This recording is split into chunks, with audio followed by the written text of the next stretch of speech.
Okay. You can see that.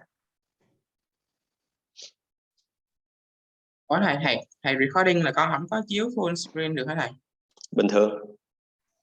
Không có ảnh hưởng gì tới việc trình chiếu của chị. Con chiếu không được. Cái này phần mềm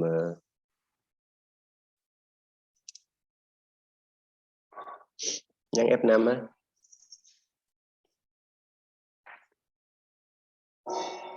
Cái phần record của mình không ảnh hưởng gì tới cái hai nhóm cùng trình bày. Share làm lại.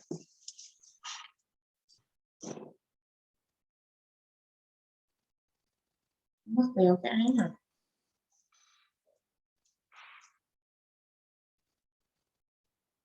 Rồi.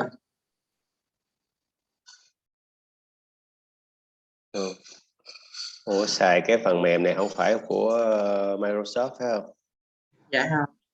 Tại hồi nãy con đang share cái thầy record cái nó mất tiêu cái nút chiếu của con luôn. Không có đâu. Em vô chỗ cái thanh là slideshow kìa. Chọn chỗ slideshow ở trên ngang chỗ home á. Đưa lên trên luôn. Home, insert, design, transition, animation, bao bên giờ bên phải chỗ slideshow á. Cái này nó nằm gì sao? Em không thấy được. Không, tại vì bị che đó. Kéo qua. Dạ.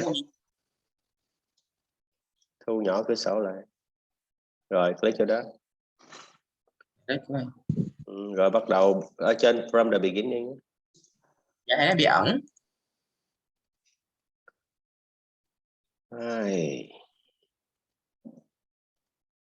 Cái này không phải, cái này là của phần mềm WPS Office. Rồi con tắt xong rồi con chiếu, con mở cái slideshow trên máy tính trước, rồi sau đó hãy share screen. Thoát ra đi rồi bắt đầu mở lên trên cái máy tính mình trước, cái mình mở lên cho nó chiếu lên được rồi mình hãy share screen.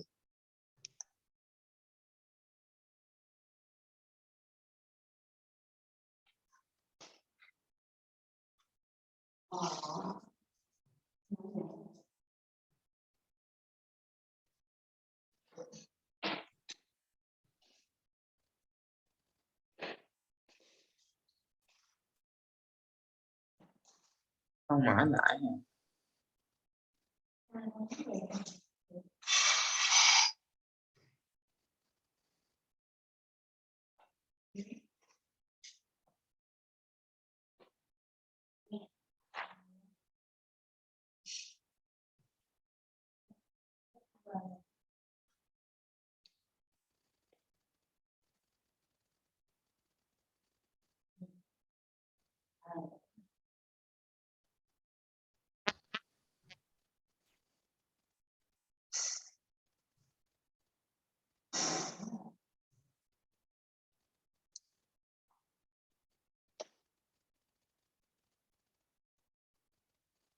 Dạ thầy thấy share chứ hả? Thấy rồi đó. Ok, được rồi đó. Dạ, tại vì mình phải share kiểu trước. share hết luôn á thầy. Còn hồi nãy con chọn một cửa sổ nó không có được. Đúng rồi, phải share full screen, tức là share toàn cái màn hình máy tính mình á.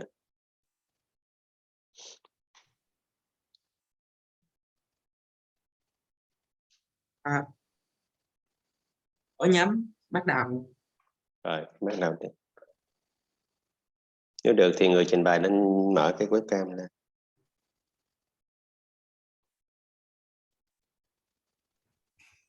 Bắt đầu luôn nha thầy. Rồi bắt đầu đi. Good morning everyone. We are very happy that you come here today. And let us introduce ourselves briefly. My group has 10 members. It includes the member of group 5 and the members of group 15.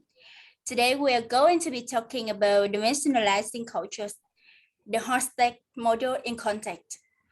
We hope that our topic will make you have more knowledge about Rus culture. Our presentation consists of 8 parts.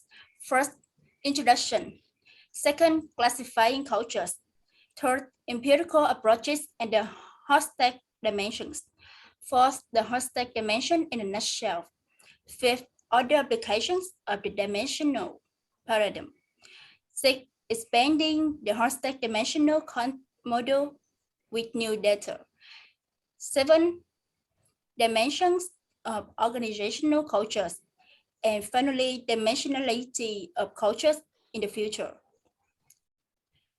I will be handing out copies of the PowerPoint slide at the end of our talk, and we will be happy to take your questions at the end of our presentation. So to talk about the study of culture and intercultural communication, we must include the influential work of Hofstede. He contrasts the difference among 5 intensely used cultural dimensions. First, small and large forward distant cultures. Second, weak and strong uncertainty avoidance societies. Third, collectivist and individualist societies.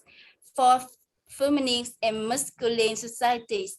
And finally, short and long-term oriented societies. His research led to additional investigation by other scholars and led to further refinement in the field of theoretical concepts. And now we will come to the first content, introduction to understand more about the definition of culture which relates to Hofstede. Culture is the collective programming of the mind that distinguishes the member of one group or category of people from others. It is always a collective phenomenon, but it can be connected to different collectives. Most commonly, the term culture is used for tribes or ethnic groups, for nations, and for organizations.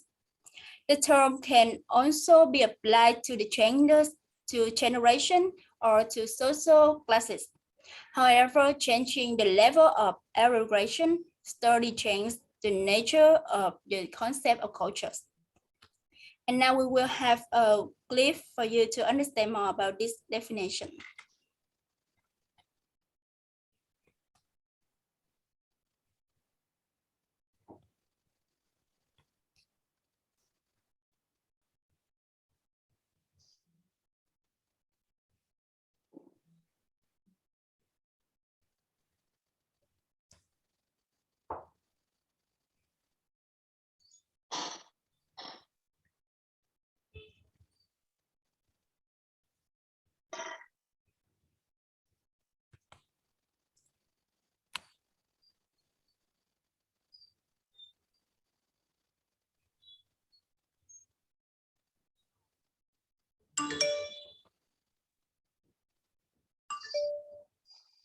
Thầy ơi, share tiếng ở chỗ nào thầy?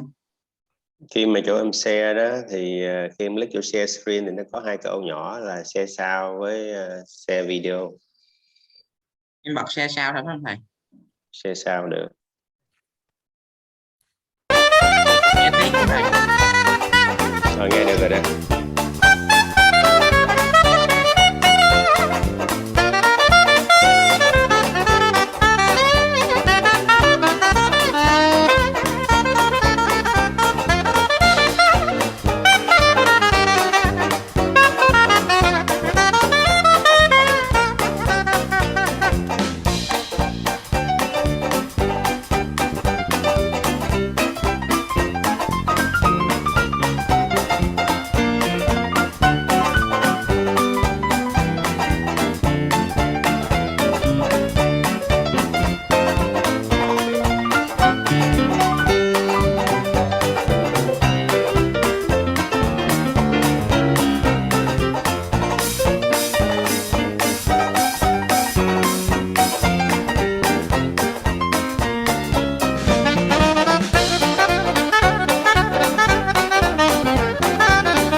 So now we will go on with Fu.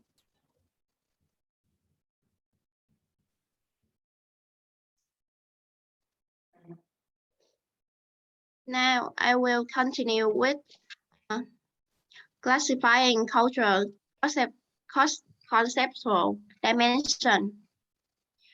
In principle, there is a general framework that underlie the more apparent and striking phenomenon of cultural relativity. Cultures constitute somewhat different answers to the same question posed by human biology and by the generality of the human situation. First,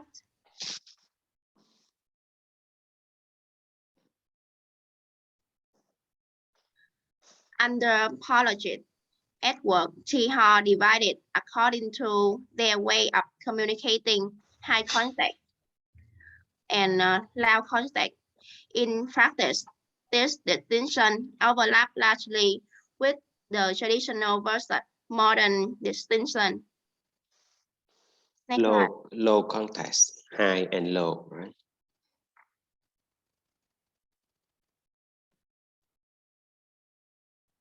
In 1976, Edward T. Hall suggested that culture was like an iceberg and that there are two parts to culture, internal and external. Only a small portion of the external culture is above water and is visible in the behaviors of a society. The larger portion, internal culture, is hidden beneath the surface in the beliefs, values, and thought patterns of a society. In other words, the external culture is part of the conscious mind, and internal culture is part of the subconscious mind. Hall suggests that the only way to learn the beliefs, values, and thought patterns of others is by actively participating in their culture.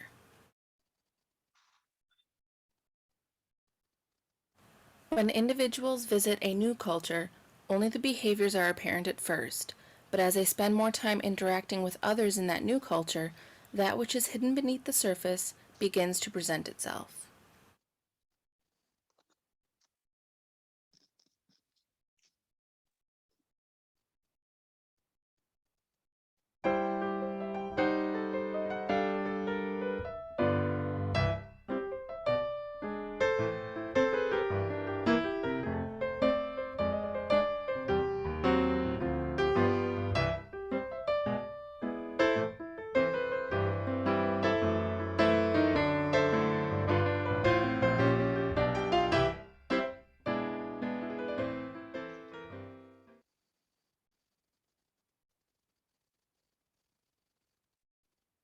Second, In 1976, sociologist Talcott Pearson and Edward Shield suggested that all human action is determined by five pattern variables: affectivity versus affective neutrality, self-orientation versus collectivity orientation, universalism versus particularism, ascription versus achievement, specificity versus diffuseness. Next slide.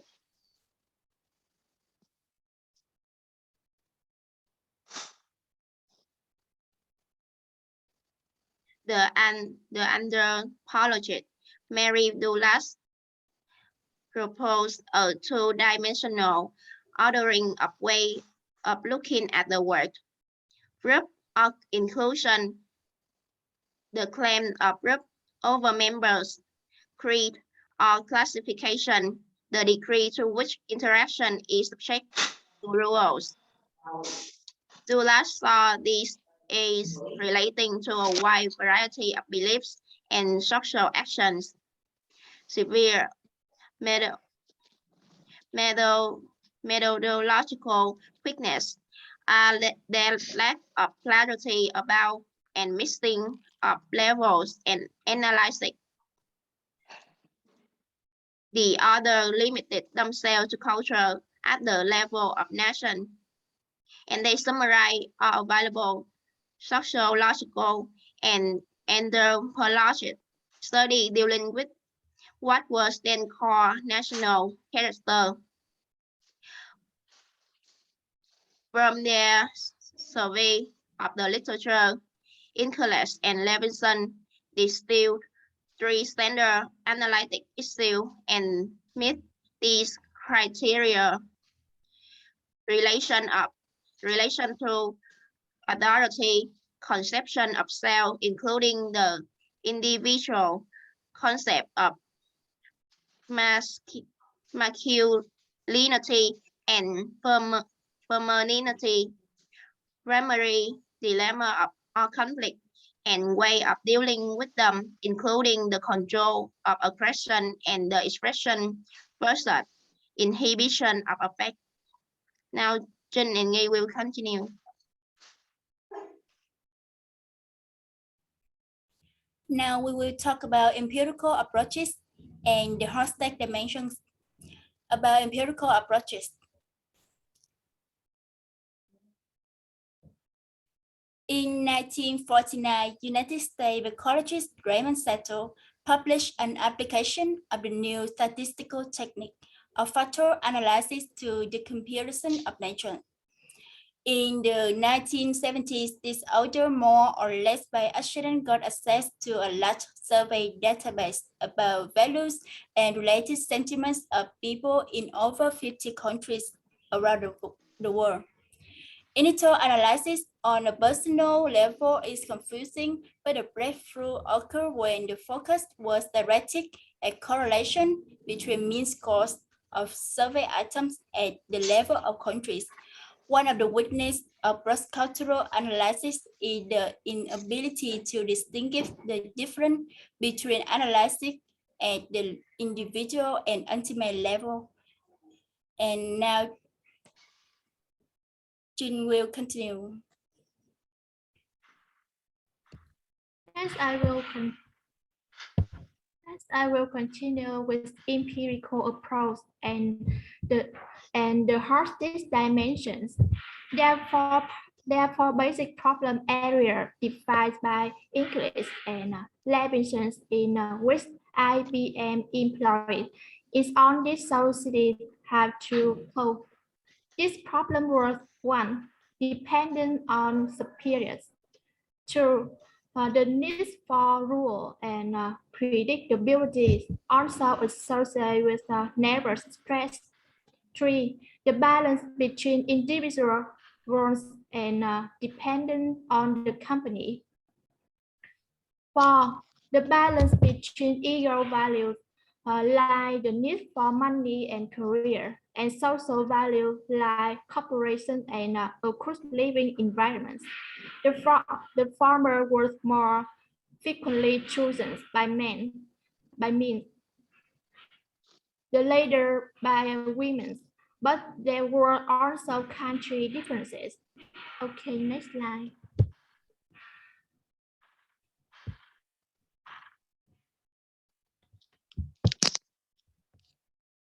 Canadian psychologist Michael Harris-Bond added 3 dimensions. 1, how distant related to the different solutions to the basic problems of human inequality. 2, uncertainty avoidance related to the levels of stress in a society in the face of an unknown future. 3, individualism versus collectivism related to the integrations of an individual into primary group. 4, masculinity versus femininity related to the divisions of emotional roles between women and men. 5, long-term versus short-term orientations related to the choice of focus for people's efforts, the future or the present and past. Next slide.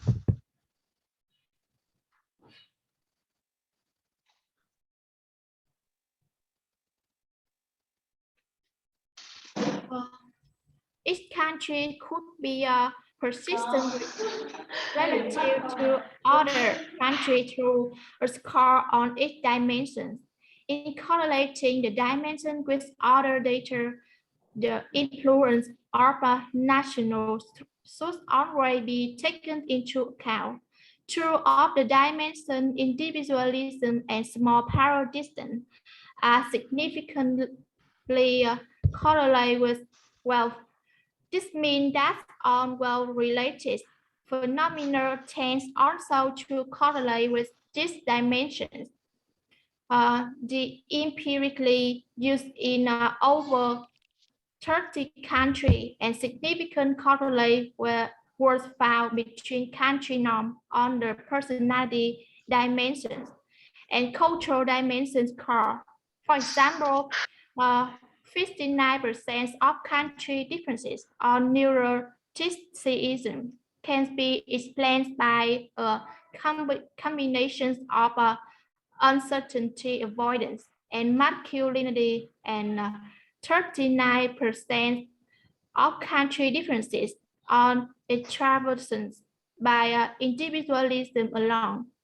So cultural and personality are linked, but the link is statistical and should not be used for stereotyping individuals. In addition, validating dimension is a matter of quantification. Equally important is the qualitative interpretations of what is different in terms of significance for its society and statistics. Not every life applies strong to every country, and last the paragraphs have been defined as the extent to which less powerful member and organization access and expect that power to the distribute unevenly. This creates inequality but derived from below, not from above. Next, my friend will continue.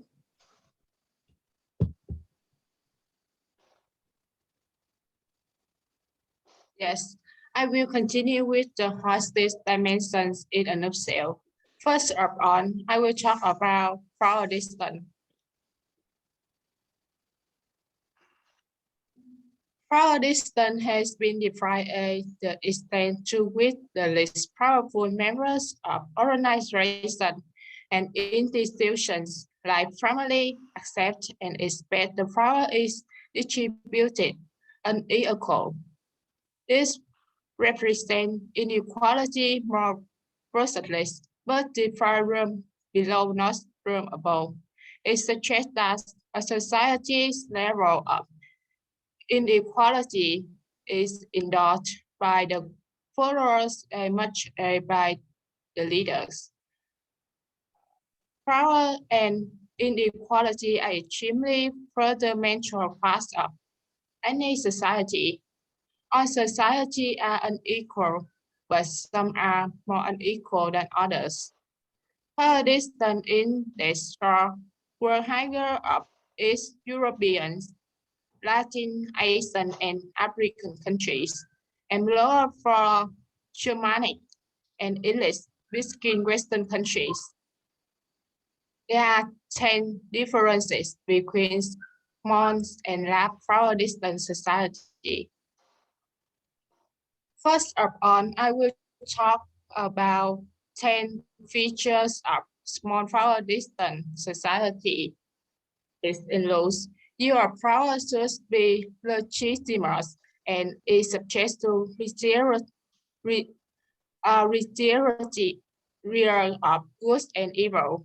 Foreign treatment equals. Other people and neither respected nor fair. Student is central education.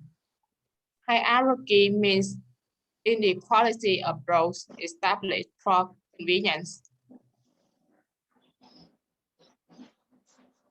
And subordinates expect to be consulted. Pluralist governments based on majority rule and change peacefully.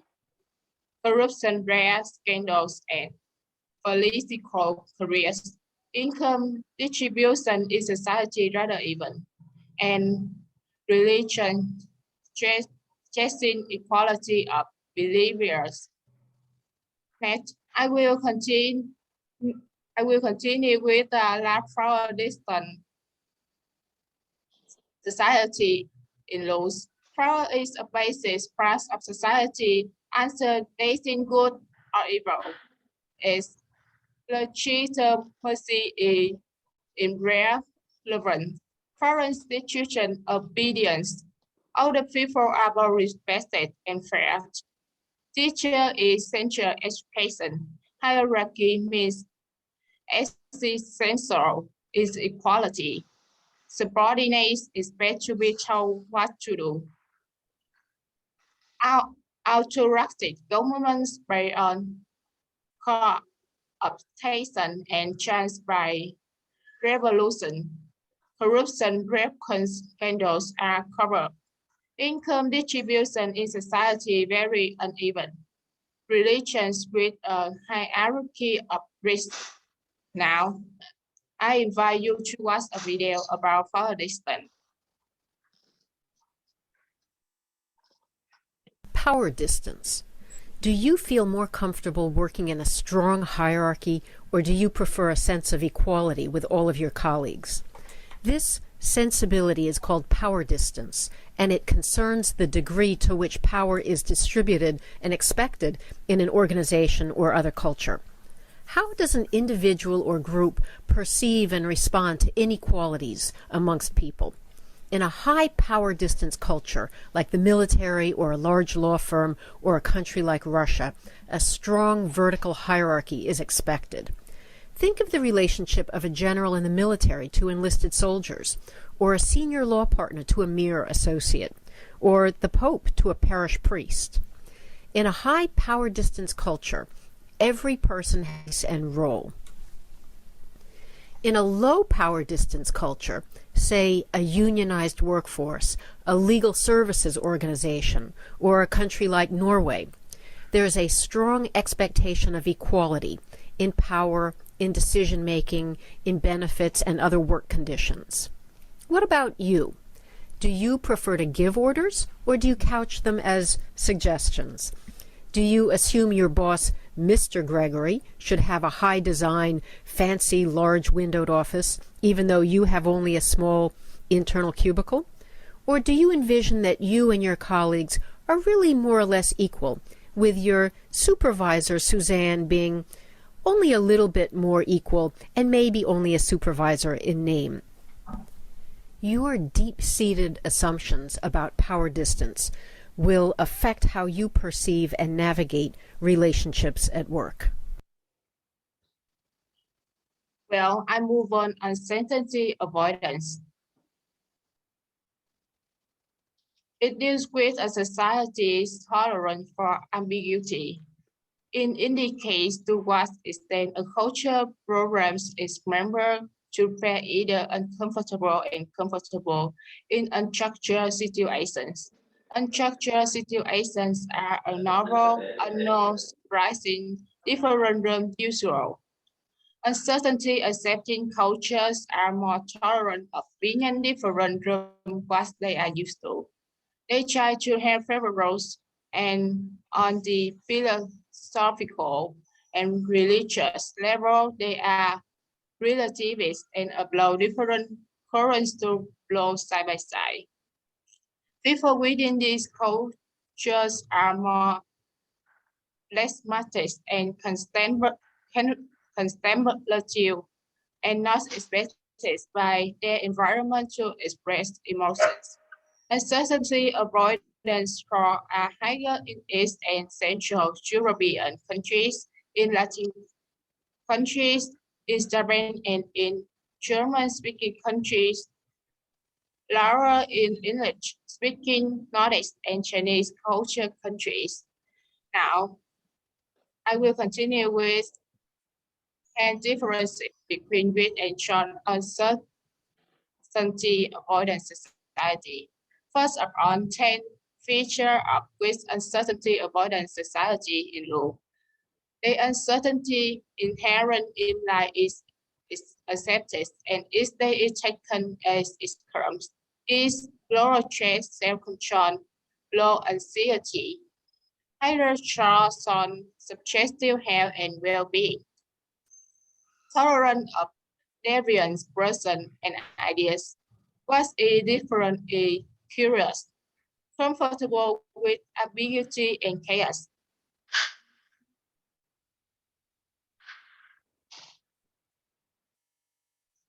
Teachers may say, I don't know, changing jobs, no problem. Dislike approach, written or unwritten. In politics, citizens feel and are seen as competent towards authorities. In religion, philosophy and science, relativism and empiricism. Next, I will continue with 10 features of strong uncertainty avoidance. The uncertainty inherent in life is felt as a continuous stress that must be fought. Higher stress, emotionality, anxiety, neutral decision, lower short subjective health and well-being, in intolerance of and person and ideas. What's different is dangerous. Need for clarity and structure. Teachers supposed to have on the answers. Saying in job, even if disliked. Emotional needs for rules, even if not obeyed. In politics, citizens feel and are seen in present towards authorities. In religion, philosophy, and science, believe in ultimate truth and runs theories. Now, please watch a video about uncertainty avoidance to understand more about it. Uncertainty avoidance. Uncertainty avoidance. Now, this has to do with how much uncertainty a culture can accept. Do they try to avoid it altogether? Some cultures really don't like uncertainty, so they try to minimize the risk. Any risk, they try to get rid of it.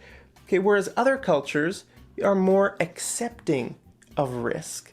Okay, now think about Canada and Japan.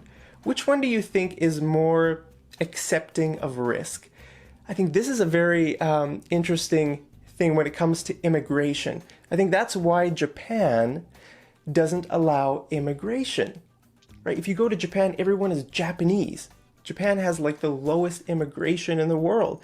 They don't like immigration. Why? Because it's too risky. At least maybe this is a theory I have why they might not like immigration, because they have Japanese culture has a very high uncertainty avoidance. That means they avoid all risk, all uncertainty. Okay, if they let immigrants into their country, it's really going to increase the risk to their way of life, their traditions, their culture. Things might change, and they don't want that. Okay, whereas in Canada's attitude toward immigration is everybody can come here, it doesn't matter. Okay, if our culture changes, fine, it doesn't matter. Okay, our culture has changed a lot, and it is changing, with more immigrants coming in. Japan would hate that, would hate all the risk. What's going to happen? What are these people going to do?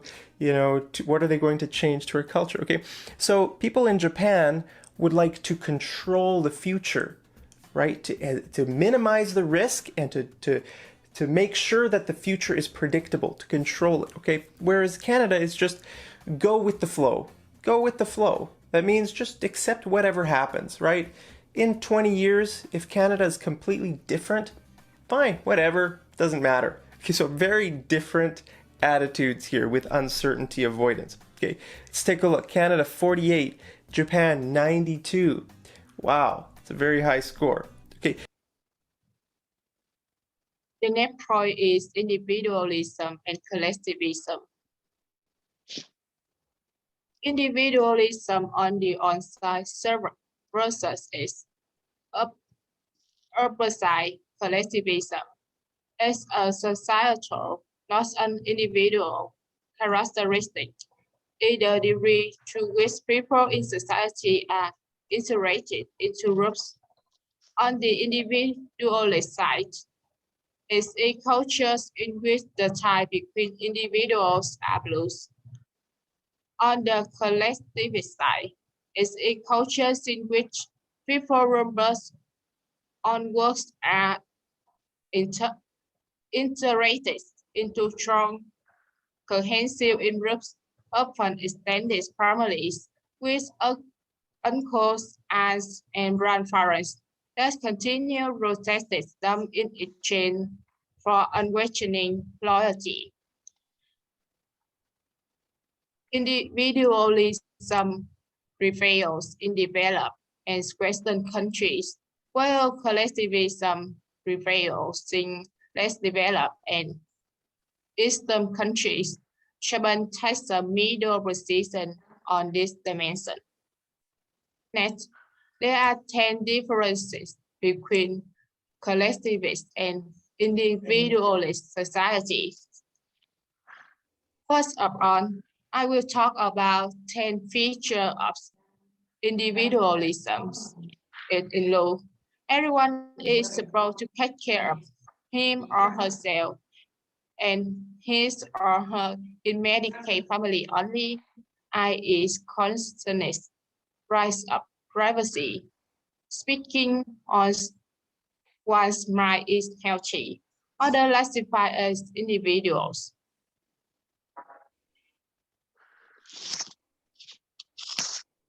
Personal opinion is based on person on vote. Transgression of norms leads to guilt feelings. Languages in which the word I is indispensable. Purpose of education is learning how to learn. That prevails over relationship. Next, I will continue with 10 features of collectivism. It includes people are born into extended families are plans with protect them in exchange for loyalty. We consciousness, chase a belonging. Harmony should always be maintained. Other classified as in group or out group. Opinions and roles predetermined by in group. Transgression of norms leads to the shame feelings. Languages in which the word I is avoided. Purpose of education is learning how to do. And relationship prevails over text. In this part, please watch a related video right now.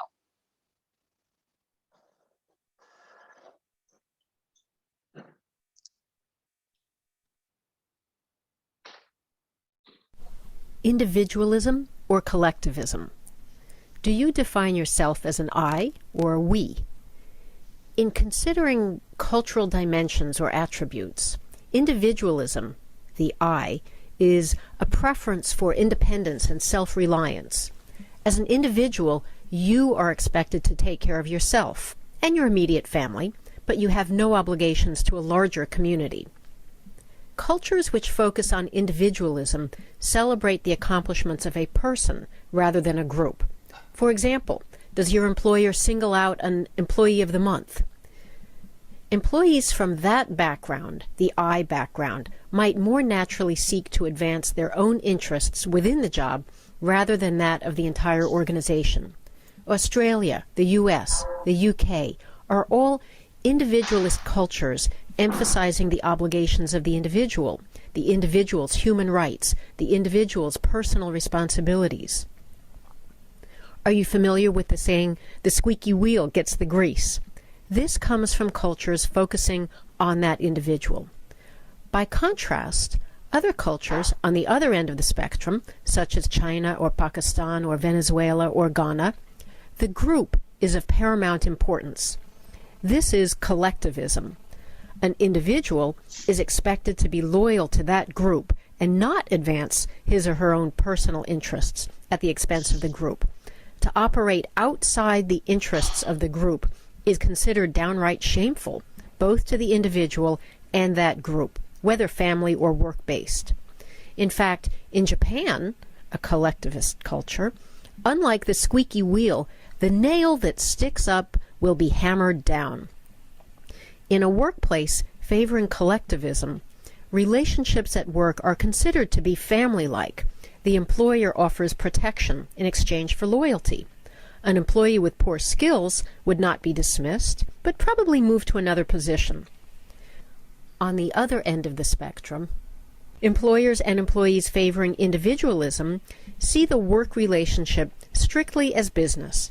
An employer reasonably may terminate an employee for poor performance, and a successful employee will frankly consider accepting a better pay offer from a competitor. These contrasting values can seriously impair communication and expectations at work. So which are you? Are you an I or are you a we? And what's your employer? Well, that will continue our recitation. Now I will continue with masculinity and femininity. Masculinity versus is opposites. Femininity again as a national, not as an individual characters, refer to the distribution of the values between genders, which is another fundamental issue for any society, to which a range of solutions are found. Following the IBM studies reveal that women's values differ less among societies than men's values. Men values from one country to another contain dimension from very assertive and competitive and similarly different from women's value on one side to modest and caring, and similar to women's values on the other. The assertive pole has been called masculine, and the modest caring pole, feminine. The woman in feminine countries have the same modest caring values as the men. In the masculine countries, they are somewhat assertive and competitive, but not as much as the men. So that this country saw a gap between men's value and women's values. In masculine country, there is something taboo around dimension.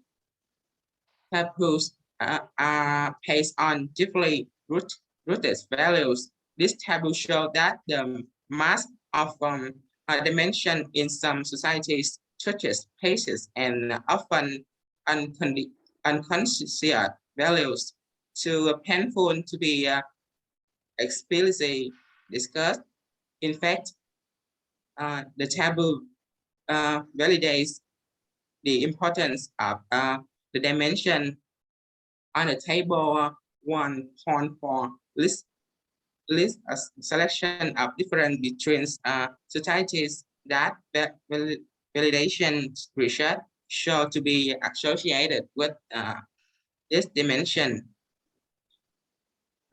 Masculinity is high in Japan, in German-speaking countries, and in some Latin countries like Italy and Mexico.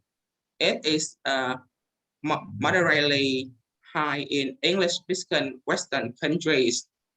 It is low in Nordic countries and in the Netherlands, and moderately low in some Latin and Asian countries like France, Spain, Chile, Korea, and Thailand. And now I will show you 10 differences between feminine and masculine society. First, I will show you 5 about femininity. First, minimum emotional and social role differentiation between the genders. Men and women should be modest and caring. Balance between family and work. Sympathy for weak. Both fathers and mothers deal with facts and feelings. And about masculinity, maximum emotional and social rule differentiation between genders. Men should be and women may be assertive and ambitious. Work revolves over family. Admiration for the strong. Fathers deal with facts, mother with a feeling. And back with femininity, both boys and girls make pride, but neither should fight. Mothers decide on the number of children. Many women in selected political positions. Religions focus on a fellow human being. A matter of fact, attitudes about sex is a way of relating. And masculinity, girls cry, boys don't. Boys should fight back, girls shouldn't fight. Father decide on family side. Few women in elected political positions. Religion focus on goals. Moralistic attitudes about sexually sexy a way of performing. And now I will show you 2 video clips to understand easily.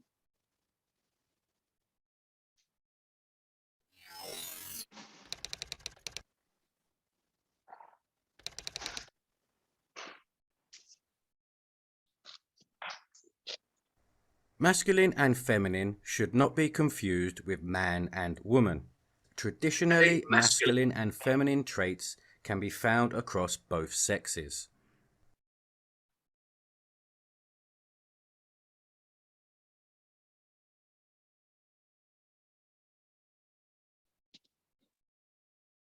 In masculine cultures, hierarchies are based on competition, competence, and productivity. Communication is usually direct and is used to solve problems and differences or negotiate a position or point of view. Strong individuals are given respect and expected to take the lead.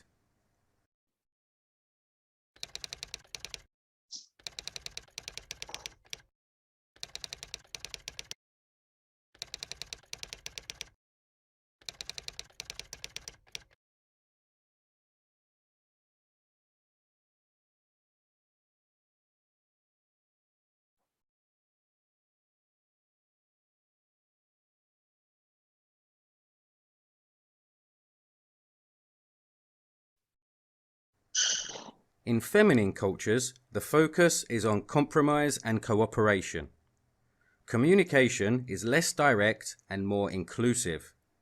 In society, there are incentives to act with empathy for others and for sharing resources. Decision-making is usually a collective process.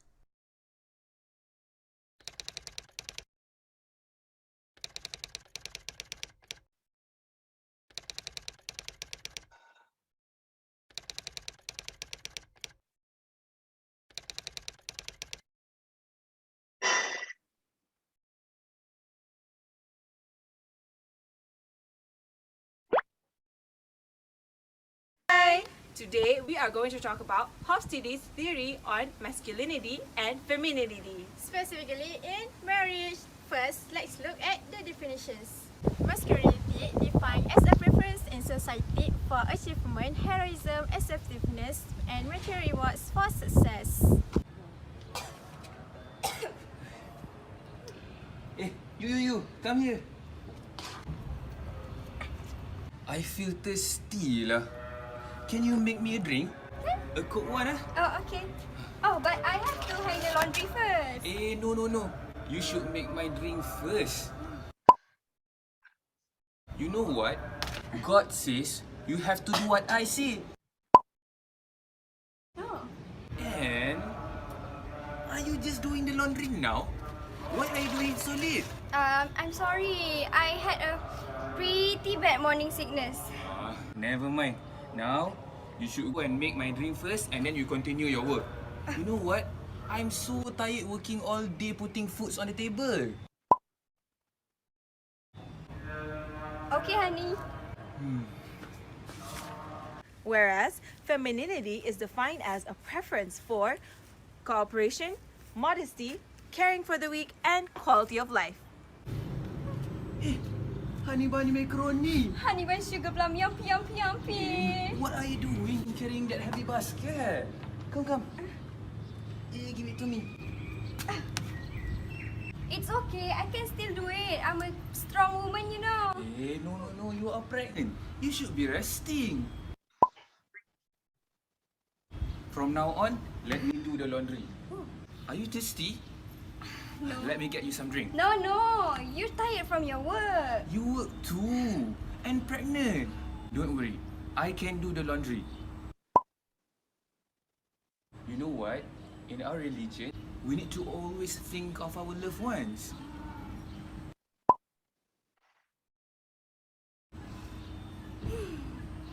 Okay, you do the laundry. I'll make us both drinks, okay? Okay. So, those are the opposite ends of the spectrum for masculinity and femininity. Thank you for watching. Bye! And now,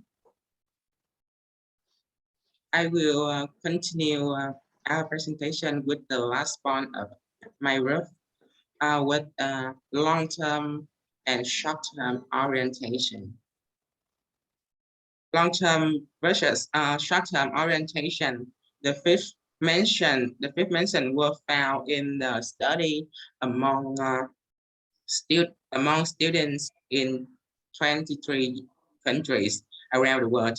Using a questionnaire designed by Chinese scholar, values associated with long-term orientation are grouped, and values associated with short-term orientation are respect for a tradition, fulfilling social obligations, and protecting one's space. Both the positively and the negatively related values of this dimension are found in the teaching of Confucius around 500 BC.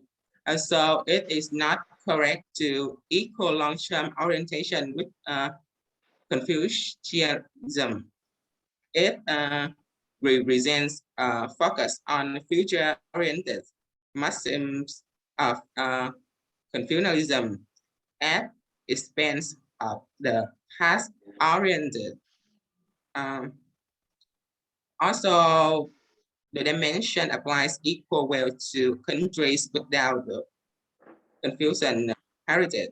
The table 1.5 lists a selection of a difference between society that validation research show to be associated with dimension.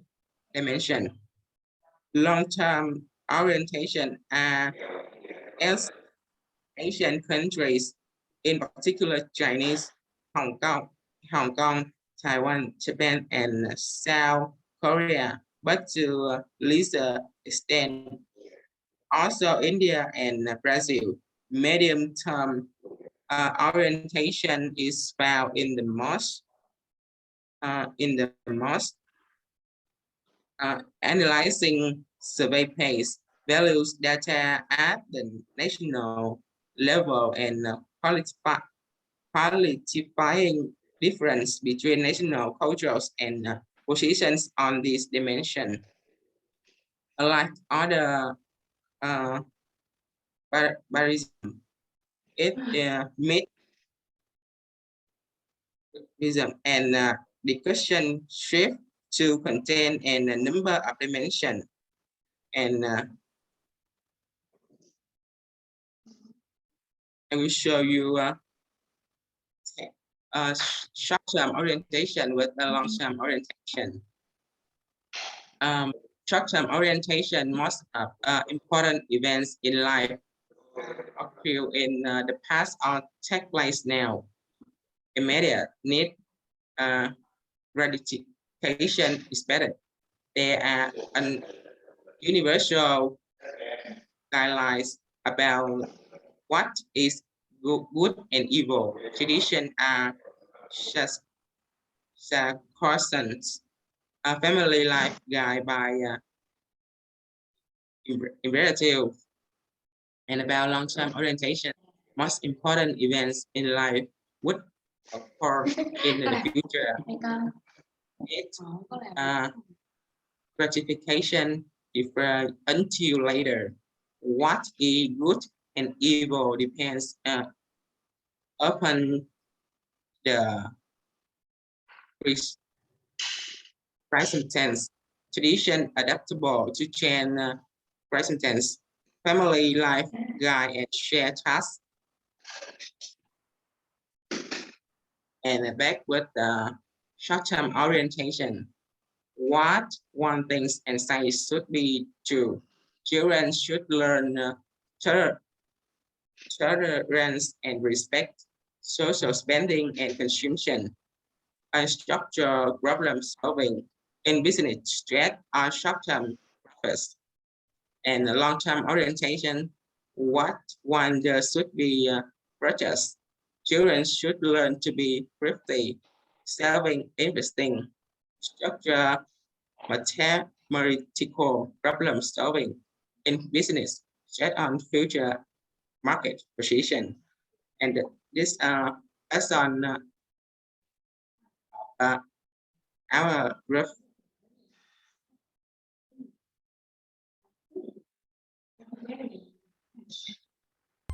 Hi there. Have you ever listened about long and short-term orientation?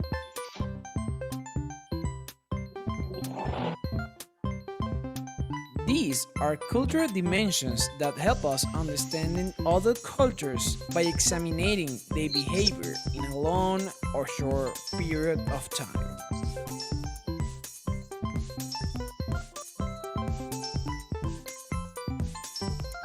Let's talk about long-term orientation. Long-term orientation is when you are focused on the future. That means that you're willing to delay short-term material and social success, even emotional gratification, in order to prepare for the future.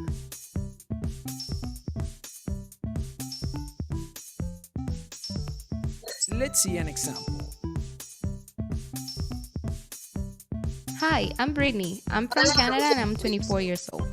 I'm a person who likes having a clear idea about what I want in the future. That's why I save 35% of my salary to have it as a backup. We never know what could happen from now to 10 years in the future. I also have a project I'm currently working on. Right now it doesn't make any income, but I'm pretty sure that within a few years it will become profitable and self-sustaining.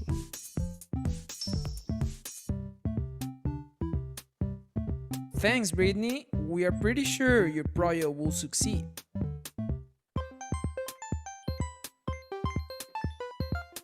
Now, let's talk about short-term orientation. Short-term orientation is when you are focused on the present or past and consider them more important than the future.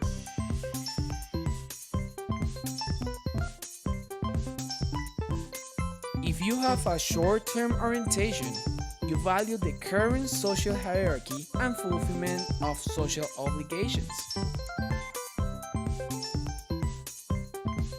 Yes, you care about what people say. Let's see another example. My name is John. I am 21 years old and I'm from Colombia. I like to have everything. I want to feel good every moment. I am in love with the technology. That's why I always buy the most recent iPhone. But I'm not dumb. I always sell the cell phone when a new one appears. I like to work a lot, so I never run out of money to buy my stuff. I always carry cash, just in case I found a good deal around the city. I will never miss a beat. Thanks, John. Good luck with your future sale. Well, we've reached the end of the class. I hope this topic is pretty clear. See you in the next class. Yeah, that's on our part, and the next group will continue. Thank you.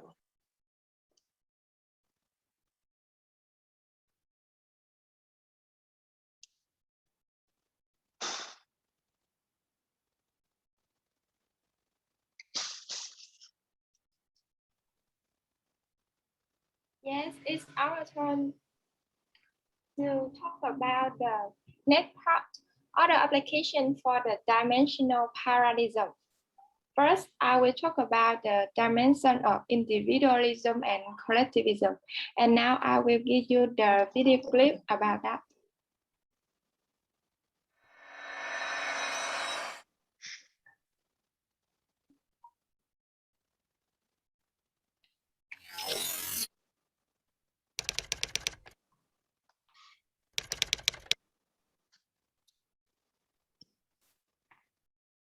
The main difference between individualistic and collectivist cultures concerns responsibility.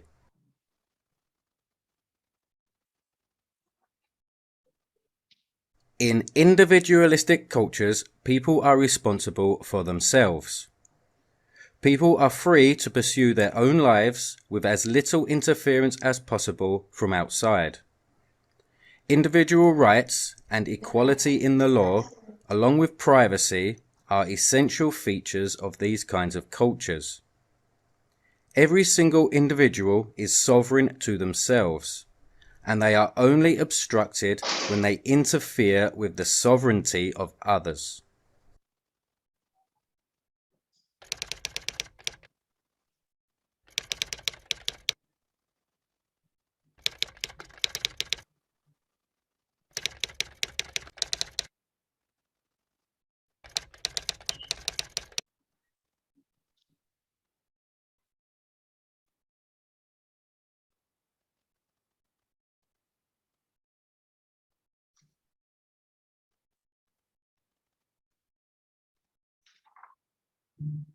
In collective cultures, the well-being of the group is given priority over the individuals that belong to them. In collective cultures, the group is responsible for the actions of the individual, as well as their safety and welfare.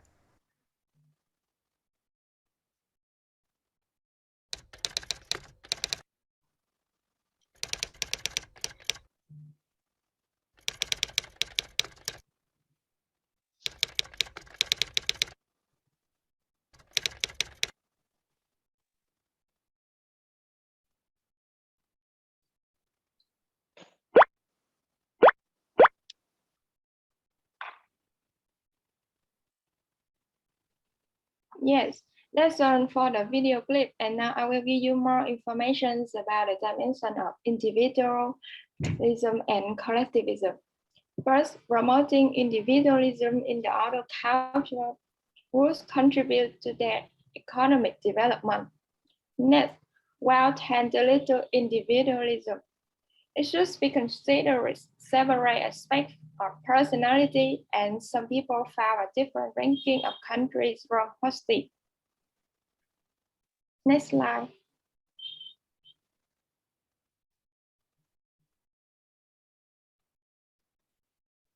And we have three research for this. Skirmas, Orsi, and Daniel in 2005 wrote this were due to a methodological error, changed this in 1995 to split it into horizontal and vertical individualism.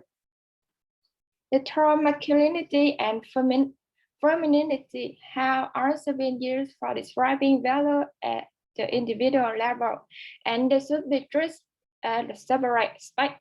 And now I will move on to the next part. From the survey of literature, Schwartz composed a list of 56 values. Next slide. Yes, in this, as you can see on the screen, that's a picture of the 4 main points of the dimension of the Schwartz, and I will tell you the detail in the first talk. First, collect the score from the sample of elementary school teachers and college students in over 50 countries.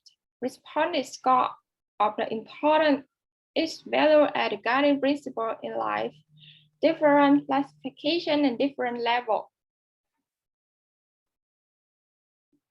And now we have 4 main points for the dimension. First, openness to change. Second, conservation. The third, self-enhancement, and the last one is self-transition. About the first, openness to change, is motivation to pursue innovative ways. It includes 3 parts. First, set direction, independent thought and action for choosing, reacting, and exploring. The next is hedonism. It's excitement, novelty, and challenge in life. The last is stimulation, pursuit to pleasure or changes and gratification for oneself. The next one is conservation. Conservation. Its motivation to preserve the status. It includes conformity, is retained for action, inclination, impulses likely to upset or harm others and violate expectation or not. And security is safety, harmony, stability of society and relationship.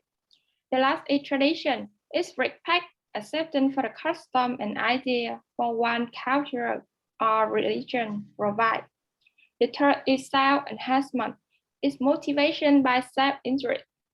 It's include achievement, is pursue personal success through demonstrating competence according to the social standard.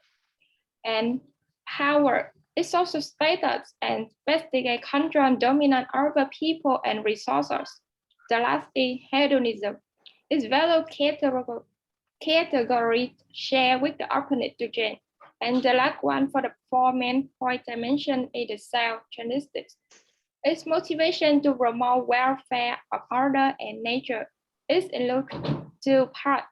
First, universalism is understanding, appreciation, protection for welfare of all people and nature. And benevolence is preservation and enhancement of people whom one is require personal contact and helpful, honesty, forgiving.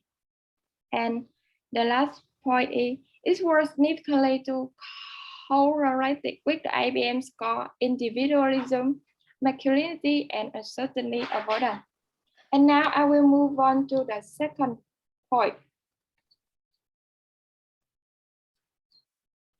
The GLOW projects conceived by US management scholar. First, it's spread out into the other aspect of national and national cultures. It's 17,000 managers in nearly 1,000 local organizations. It belongs to 1 to 3 industries: food processing, financial service, and telecommunication service in subsistence society. And it's that hypothesis relevant to relationships among societal level variable, organizational practice, and leader attribute and behavior.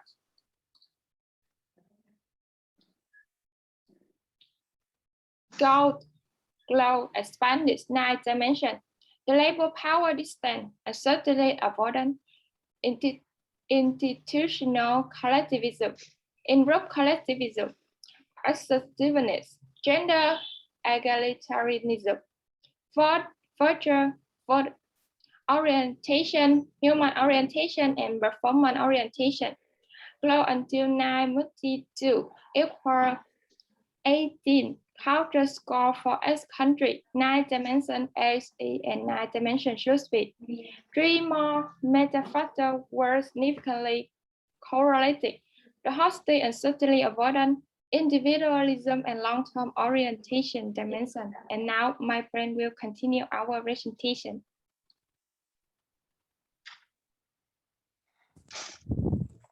Now we now we move to the Dutch management consultants from Von Championers.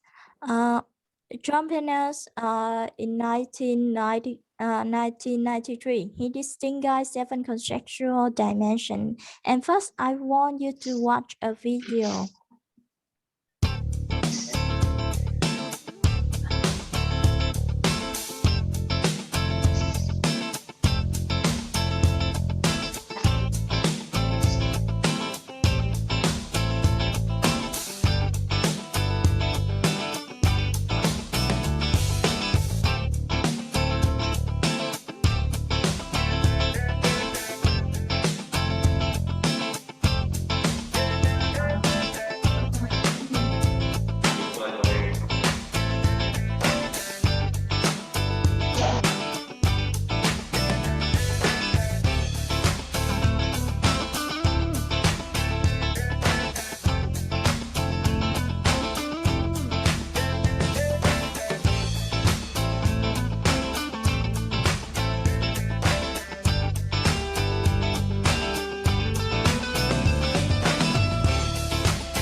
The Dutch management consultant for entrepreneurs, he distinguished 7 conceptual dimensions. That is, first, he applied a level of nation, and 9,000 questionnaires were published.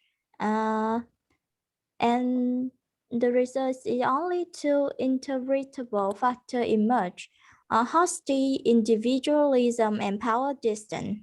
Now let's move on to the next point, that is the World Value Survey led by U.S.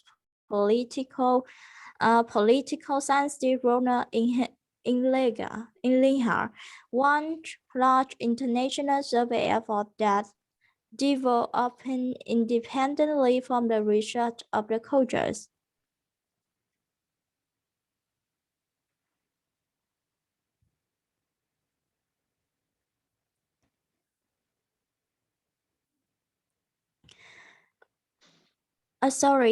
Independently from the search of cultural dimension is the World Value Survey led by U.S. political scientist Ronald in Lehart.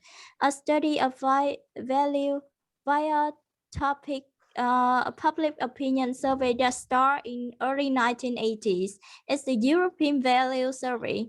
In 1990s, a second round was started, named the World Value Survey. It eventually covered some 60,000 respondents across the 43 societies, representing about 70% of the world population, with a questionnaire including more than 360 choice questions.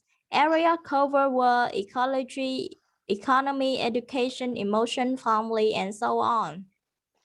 Although the research for the dimension was not a primary purpose of this study, in Lehart is an overall statistical analysis found two key country-level factors, which he called well-being versus survival and secular rational versus tradition authority.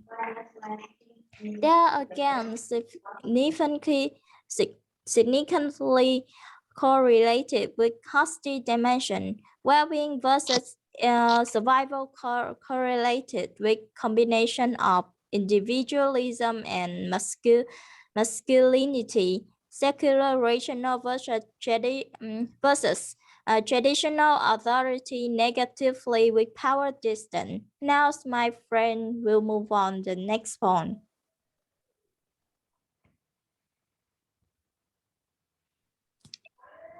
Hello, everybody. Now let's move to the next part of our presentation, the main cost contribution of expanding the holistic dimensional model with the new data. So in this part, the important contribution of main cost is in the book that named Cultural Consequences. This book had 2 editions. Because move to the first edition, I would like to tell you I will use the word IPM to replace the word international business machines. Now, in the first edition of Cultural Consequences in 1980, this was inspired by Minko's personal experiences as a psychologist on the international step of IBM. Through the survey of Minko, we know that the IBM database were considered as the largest cross-national collection of comparative value statements in the world at that time. And more than 30 years later, a number of the new cross-national database of value measurements have been created and made accessible to the researcher. Now, we know that in the past 30 years in the world, the IPM database was the most population cross-national. Now, in the second edition of Cultural Consequences, it was wrote in 2001. The author considered and continuing trust into the ever-expanding body of data highly desirable, but beyond his possibilities. Much to Michael Mincott, who some 10 years ago crossed my path, took up his challenge and he grew with his 2007 book that named What Makes Us Different and Similar. So that the two main edition of the book, but there's earlier versions were used in 1982 and 1994. And next to the established 5 hosted dimensions, the 2008 version includes 2 new dimensions from Mincott. The first dimension is indulgence versus restraint, and the second is monumentalism versus self-expression. And that's the contribution of Mincott. Now, my friend will continue the presentation.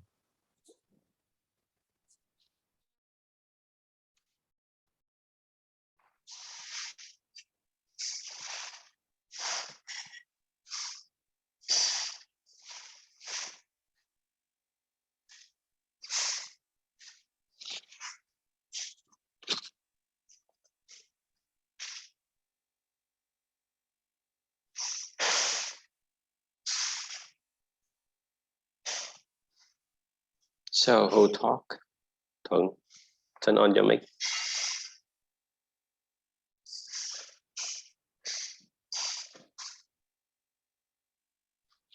Thuận đang trình bày tiếp hả Thuận?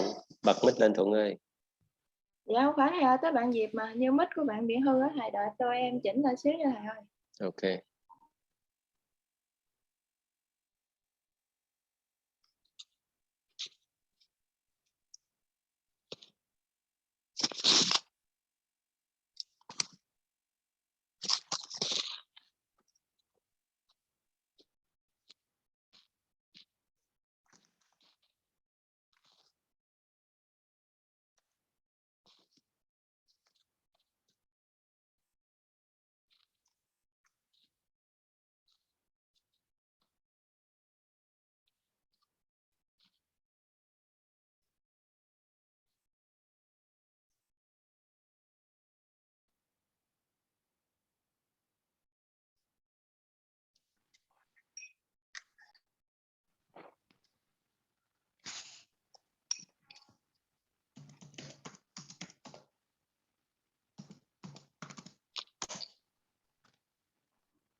Now I'm going to share you about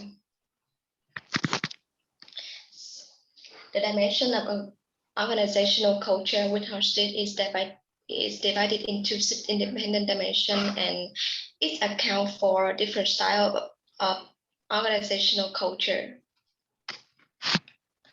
Next slide. The first one is process-oriented culture versus a result-oriented culture. The process-oriented culture, by a common concern for technical and we have focused on efficiency, effectiveness, and predictability. Whilst on the other hand, result-oriented, by a common concern for outcome, were much more open to adaptation, agility, change, where getting a better result is more important than getting a predictable result. The second was job-oriented cultures to an employee-oriented culture. Next slide. And in the job-oriented culture, the employee feel like their work is the most important thing, and the organization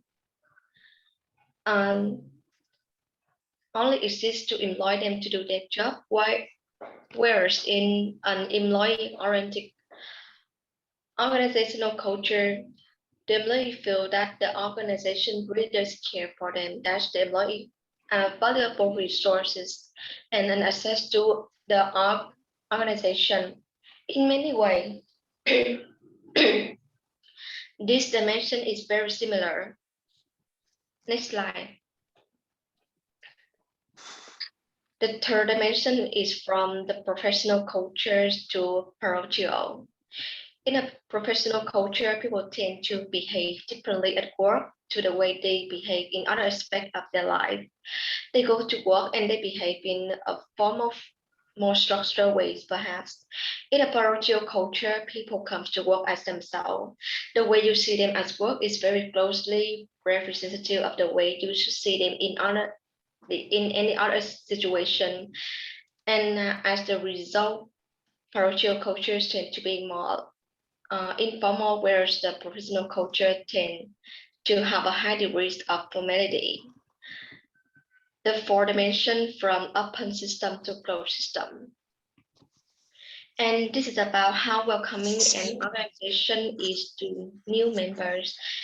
In an open system culture, new members feel immediately welcome. They feel like the person is eagerly anticipated, and there's a lot of work behind the scene to make it fit in quickly and easily. While in a closed culture, it can feel like it takes a long time to be proper part of the organization. It feels like the way of tradition is bearing down on us, and until we've been here for long enough, they're not really part of the team. The fifth dimensions range from tightly to closely controlled.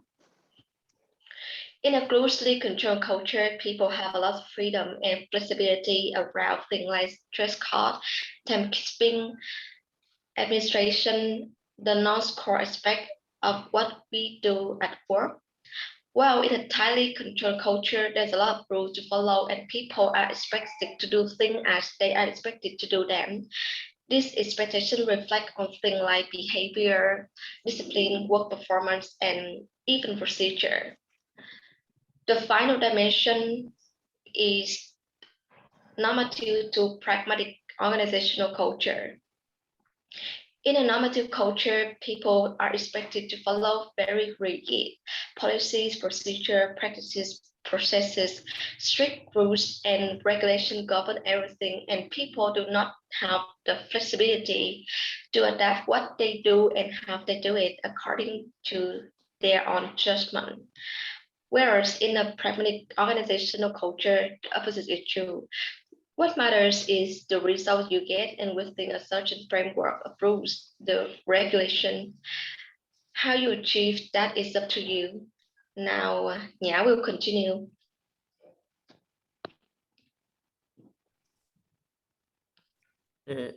Let me move on to the next point. It's also the final point in the presentation. That is dimensionality of culture in the future. The fact that we don't need to make changes, effect of usefulness of the dimensional model. On the contrary, the paradigm can help us understand the internal logic and the implication of the changes. Some critics argue that the number of dimensions should be extended. For example, 3&D 2004 tried to extend the 5-dimensional HOST to 18, but others argue that there should be only 5 dimensions. Some reason can be they do not exist in tangible scene. They are structures. If they exist, it's in our minds. This will help us understand the process of complex reality of our social world. The human mind has a very limited ability to process information, and therefore over complex dimensional model will not be useful. In the dimensional model, culture can, of course, strengthen their position on dimension. Countries score on critics say that 1970 HOST national score is outdated, but new studies show that there is no discernible difference between new score and the old score. Countries score on 5 dimensions only provide their position relative to their other countries in a set. The effect of new technology do not affect their relative position or ranking change. If their culture changes, they change in the process. Only when in some respect our country leads ahead on others will validate original score be this demises is a relative rare occurrence. New technology will make society more and more alike. Modernization of technology is a driving force that leads to similarity of different society, but there is no evidence to show that it erases diversity from in other dimension. It can even increase the differentiation because on the basis of pre-existing value systems, society deal with technological dimension modernization in different ways.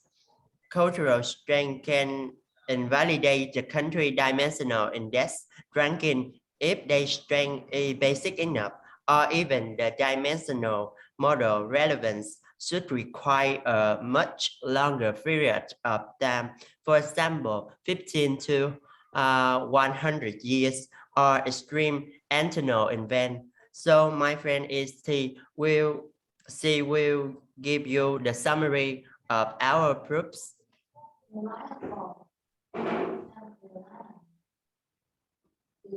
Well, it's bring me to the end of this presentation. Let me summary our presentation in 8 main points. First, we start with introduction.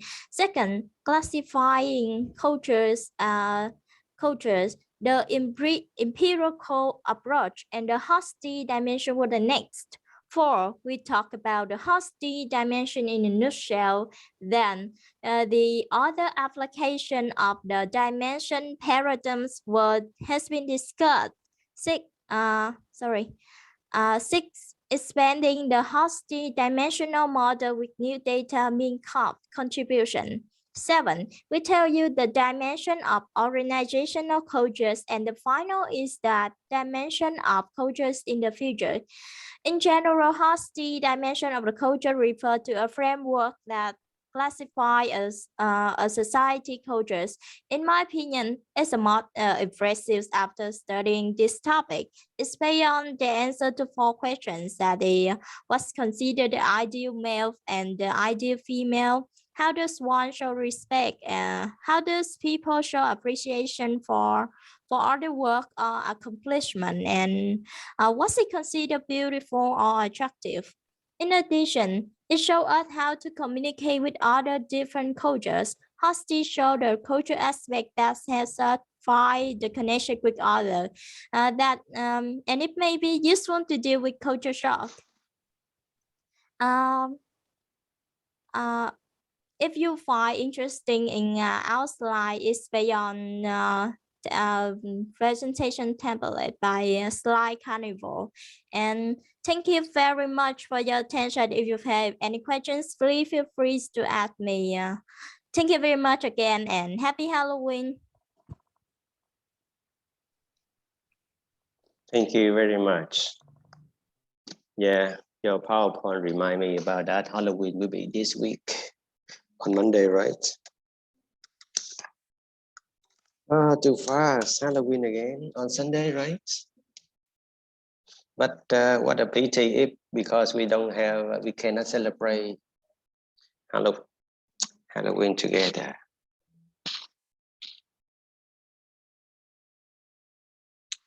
Now, the listeners, do you have any questions?